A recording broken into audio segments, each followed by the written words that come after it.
Well, I am indeed very happy to be here with you this afternoon. Particularly today, I think we're at a pretty exciting moment in our history. I'm more hopeful today than I have been in a long, long time, because I see in front of us an opportunity to make some of the really fundamental change that many of us have been working on, calling for, hoping for a long, long time. The collapse in the economy of last year and all that means, I think, presents to all of us an opportunity to gather together in a way that we never have before, to bring forward ideas, to affect change, to affect government, and to, of course, make our communities and our country a better place for everybody. I remember, and Michael referred to it just a few minutes ago, back in the early 90s in Sault Ste. Marie, when the powers that be deemed that Algoma Steel had no more future. They threw it into bankruptcy and said to my town, my city, sorry, too bad. Well, the steel workers had a different idea, had a different vision for that company. And with the backing and support of a friendly New Democrat government of the day, with resources and leadership, and a community that rallied behind the effort, we turned that company into a worker-owned, probably the biggest worker-owned enterprise in North America at that time, with self-directed workplaces. It was a phenomenal moment, a moment that had a great impact on me and said a lot about what I expect and want to do in my time in government and in partnership with you. In the movie, The Decline of the American Empire, the focus is on the difference between living in a society in a state of development or merely existing in a culture in a state of decline. The difference, so the film suggests, has to do with the relative strength or weakness of the common social vision within which an individual lives. Social commentator Mary Jo Leddy says, every social movement or political experiment begins with a vision that animates or draws it forward. The vision may be stated in the most politically intuitive images, or it may be articulated in a politically refined constitution. In either case, the vision drives the response of those who share it. A common social vision or ideal is something people aspire to, are exhilarated by, and are willing to make sacrifices for. It transforms present action and interprets it in terms of future possibilities. I believe, we New Democrats believe, we have before us today a transformational moment. I read about this first in reading a book by Jim Wallace, a wonderful book that I recommend to any of you called Rediscovering Values, Wall Street, Main Street, and Your Street. We have seen in a very clear way now the impact of policies driven by a sense that we have no choice, the inevitability of economic evolution based on a belief in the invisible hand of the market, smaller government, less regulation, lower taxes. In particular, we have seen the devastating results of an economy driven by greed and fear. We can and should choose a different path. We could become, once again, a beacon of sanity in the world where a focus on the common good becomes just as important, if not more important, than the bottom line, where enough rather than more becomes the guiding principle. Pope Benedict commented on World Food Day, October 16, 2008, that even in times of scarcity, there are enough resources to feed all of the world's people. What we lack is the moral conviction to do it. I again remember back in the 90s when I was a member of provincial parliament, working to regulate the franchising industry in the province, and meeting with owners of small grocery stores connected to a big chain, and them telling me how disempowered they were with the structure that they had to work under. I've heard recently that 17 of those small grocery store owners under the brand Sobeys in the London area of Ontario have left that chain and have formed a co-op so that they could access product locally as they couldn't under their previous arrangement and begin to develop a new economy in that area. I like to think that maybe the little bit that we did win in moving forward with that package of regulations, which allowed franchisees to associate, was helpful in that effort. And I also remember growing up in the little town of Wawa in northern Ontario in the 1960s, where 1,200 people went to work every day and mined ore, iron ore, and sintered it and sent it to Sault Ste. Marie, where 12,000 people turned it into steel. And that steel was sent out to every part of this country, where hundreds of thousands of people turned that steel into products, cars, boats, airplanes, you name it, and they sold it in Canada and around the world.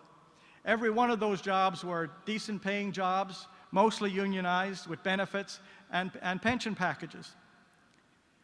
And we went further than that, because as a community, we had a vision of what we wanted for each other, rooted in the fact that most of us were immigrants back in those days, rooted in the fact that we lived in a country that struggled with climate and geography and distance and isolation. We encouraged our government to bring in programs with the wealth that was generated by those companies that were mostly Canadian-owned, and using the taxes, the rich base of tax that we had at that time, to bring in health care, employment insurance, and a Canada pension plan. We can do that again in this country.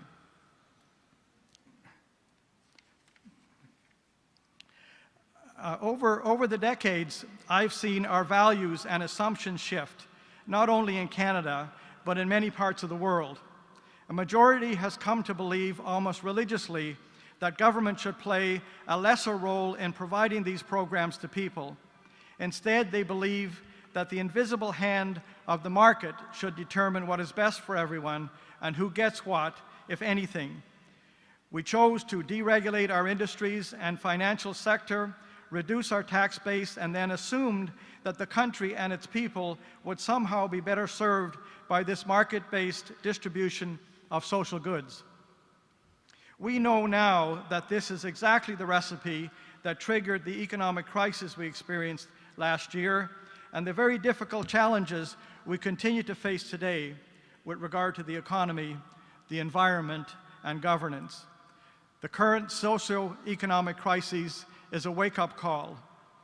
It has produced a widespread questioning of this approach to the economy, our communities, and their citizens. Minimally regulated free markets cannot and will not create prosperity for all. Armed with this knowledge, we can and indeed have begun to challenge those who will try to merely set the global economy back on its previous course, and instead call for a fundamental change, an economy where social responsibility, transparency, and accountability prevail, and where people, their dignity, and the common good matter most. While there is no shortage of good arguments that make this case, the difficult but worthy challenge is in creating the political will to carry the agenda forward. In Canada, as elsewhere, most politicians are not persuaded by good arguments, but rather the force behind those arguments. For example, public backing. American activist Jim Wallace, who wrote The Great Awakening, has made this point very clearly by calling to mind a Martin Luther King story that recounts the three different types of politicians out there today. The first politician will always do the right thing from a moral and an ethical standpoint. The second will make similar choices as the first if presented with logical arguments. However, our challenge lies in the third type, the overwhelming majority who stick a finger in the air and follow whichever direction the wind is blowing in terms of their own self-interest. We can see, of course, that the direction of the wind has shifted since I was growing up, blowing now in favor of an unregulated free market capitalist system where corporate interest, fed by greed, reigns supreme. What we must do now is focus our energy on changing that wind, to continue to build and mobilize a broad-based movement that will recast the context in which political decisions are made. To accomplish this, we need to engage everyone, but particularly our youth. We need a dialogue about the choices we can make, both individually and as a collective, and how these choices can either help or hinder the creation of a more peaceful, equal, and just global society. The beginnings of this movement, I believe, already exist. We are facing, as I said in my opening, a window of opportunity. The wind has already begun to change, and the task is to help build solidarity among those questioning the logic of Wall Street and Bay Street and the years of neoliberal privations so that their political will can take a stronger form. I see the wind change within student and labor unions, in some faith communities and feminist circles, as they champion the causes of peace, the environment, and poverty. It is essential that we build upon these budding movements and bridge connections between them. Progressive parliamentarians working with these movements will have to provide leadership by creating the space for people to tell their stories and make connections to the broader national and global struggle. We must help people see that their personal stories are inherently political in nature, and that democracy can be an empowering tool for change. The Obama campaign inspired a broad movement for change that carried him to the presidency. Now is the time to help deepen that broad movement here in Canada and internationally among those who will gather for both the Alternative and G20 summits in Toronto later this month.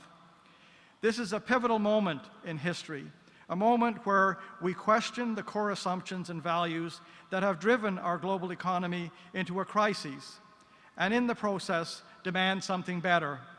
Many have already changed their attitudes. It is necessary now to bolster and build upon this new outlook. We do not have to continue to be driven by an ethos of greed and fear. We can choose to focus on the common good by making sure that everybody has enough and no one is left behind. We begin that by changing the wind. Thank you very much.